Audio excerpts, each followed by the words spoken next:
सोमवार का दिन भगवान शिव को समर्पित है। आज के दिन भक्त भोलेनाथ को प्रसन्न करने के लिए विशेष पूजा अर्चना करते हैं। कुछ लोग आज के दिन व्रत भी रखते हैं ताकि शिव की विशेष कृपा प्राप्त की जा सके।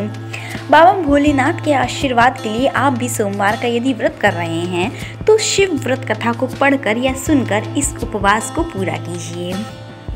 एक समय की बात है, किसी नगर में एक साहूकार रहता था। उसके घर में धन की कोई कमी नहीं थी, लेकिन उसकी कोई संतान नहीं थी। इस कारण वह बहुत दुखी रहता था। पुत्र प्राप्ति के लिए वह प्रत्येक सोमवार व्रत रखता और पूरी श्रद्धा के साथ शिव मंदिर जाकर भगवान शिव और माता पार्वती की पूजा करता था।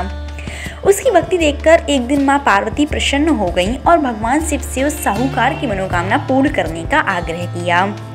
पार्वती जी की इच्छा सुनकर भगवान शिव ने कहा कि हे पार्वती, इस संसार में हर प्राणी को उसके कर्मों का फल मिलता है और जिसके भाग्य में जो होता है उसे वह भोगना ही पड़ता है। लेकिन पार्वती जी ने साहूकार की भक्ति का मान रखने के लिए उसकी मनोकामना पूर्ण करने की इच्छा जताई। माता पार्वती के आग्रह पर शिव जी ने साहूकार को पुत्र प्राप्ति का वरदान तो दिया, लेकिन साथ ही यह भी कहा कि उसके बालक की आयु केवल 12 वर्ष की होगी। माता पार्वती और भगवान शिव की बातचीत को साहूकार सुन रहा था। उसे ना तो इस बात की खुशी थी और ना ही दुख। वह पहले की भांति भगवान शिव जी की पूजा करता रहा। कुछ समय के बाद साहूकार के घर एक पुत्र का जन्म हुआ। जब वह बालक 11 वर्ष का हुआ तो उसे पढ़ने के लिए काशी भेज दिया गया। साहूकार ने पुत्र के मामा को बुलाकर उसे बहुत सारा धन दिया और कहा कि तुम इस बालक को काशी विद्या प्राप्ति के लिए ले जाओ और मार्ग में यज्ञ कराना। जहाँ भी यज्ञ करा हो वहाँ ब्राह्मणों को भोजन कराते और दक्षिणा देते हुए भी जाना। दोनों मामा भांजे इसी तरह से यज्ञ कराते हुए और ब्राह्मणों को दान दक्षिणा देते हुए काशी की ओर चल पड़े। अब रात में एक नगर पड़ा जहाँ नगर के राजा की कन्या का विवाह था, लेकिन जिस राजकुमार से उसका विवाह होने वाला था वह एक आंख से काना था। राजकुमार के पिता ने अपने पुत्र के काना होने की बात को छुपाने के लिए एक चाल सोची। साहूकार के पुत्र को देखकर उसके मन में एक विचार आया। उसने सोचा कि क्यों ना इस लड़के को दूल्हा बनाकर राजकुमारी से विवाह करा दूं। विवाह के बाद इसको धन देकर विदा कर दूंगा और राजकुमारी को अपने नगर ले जाऊंगा। लड़के को दूल्हे के वस्त्र पहनाकर राजकुमारी से विवाह करा दिया गया।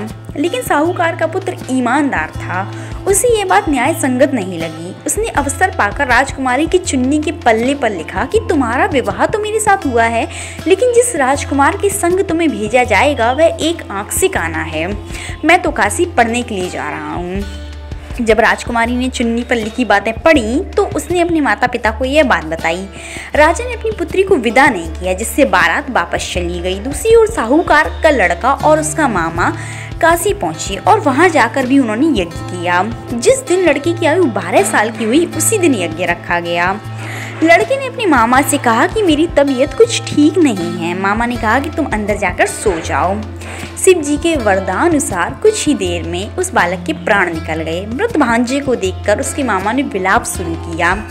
संयोग बस उसी समय शिव जी और माता पार्वती उधर से जा रहे थे। पार्वती ने भगवान शिव से कहा, स्वामी, मुझे इसके रोने के स्वर सहन नहीं हो रहे। आप इस व्यक्ति के कष्ट को अवश्य दूर कीजिए। जब शिवजी मृत बालक के समीप गए तो वह बोले कि यह उसी साहूकार का पुत्र है जिसे मैंने 12 वर्ष की आयु का वरदान दिया था। अब इसकी आयु पूरी हो चुकी है। लेकिन मातृ भाव से विभोर होकर माता पार्वती ने कहा कि हे महादेव, आप इस बालक को और आयु देने की कृपा करें, अन्यथा इसके वियोग में इसके माता पिता तड़प तड़प कर मर जाएंगे। माता पार्वती के आग्रह पर भगवान शिव ने उस लड़के को जीवित होने का वरदान दिया। शिव जी की कृपा से वह लड़का जीवित हो गया। शिक्षा समाप्त करके लड़का मामा के साथ अपने नगर की ओर चल दिया। दोनों चलते हुए उसी नगर में पहुंचे जहां उसका विवाह हुआ था। उस नगर में भी उन्होंने यज्ञ का आयोजन किया। उस लड़के के ससुर ने उसे पहचान लिया और महल में ले जाकर उसकी खूब खातिरदारी की और अपनी पुत्री को विदा किया।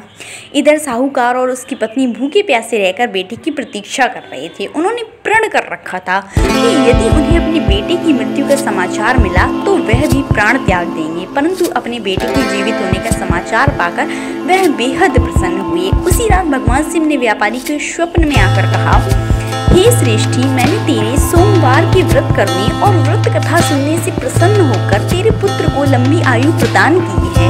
इसी प्रकार जो कोई सोमवार व्रत करता है या कथा सुनता है और पढ़ता है उसके सभी दुख दूर होते हैं और समस्त मनोकामनाएं पूर्ण होती हैं।